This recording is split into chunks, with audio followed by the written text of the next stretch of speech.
Hi. So we are still on chapter 3 of your PR toolbox, and we're going to start by talking about the press release as a tool, even though I literally just said the press release might be the least important tool. But we still talk about it because technically you don't ever have to do one again, but we still do them because they bring more structure to some stories. And the type of structure that they bring to some stories, the type of stories they are what I call boring stories. And it doesn't mean that the news is boring. It means that it is guaranteed pretty much to get picked up.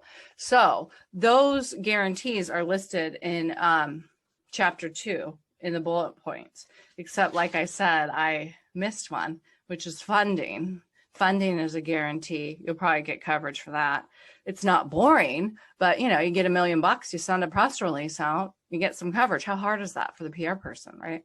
So with the harder pitches, where you'll get bigger stories possibly, so feature stories and whatnot, those typically come from email pitches and meetings and maybe long relationships. And we can get into all that.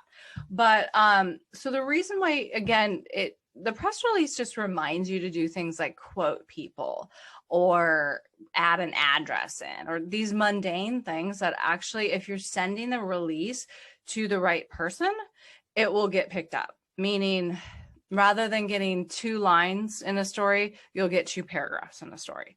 Because if the press release is going to the right person and it's something that they would cover and it's actually newsworthy, the idea is that the press would literally pull all of that copy and just place it into their newspaper or whatever online. We don't need press releases for broadcast. It's just, we don't do it. You can pretend to do it, but then meaning you can do it, but then you still need a pitch because they're just not going to run it. So that's it for now. And then we'll get into kind of more of the other things you can do instead of just relying on the press release.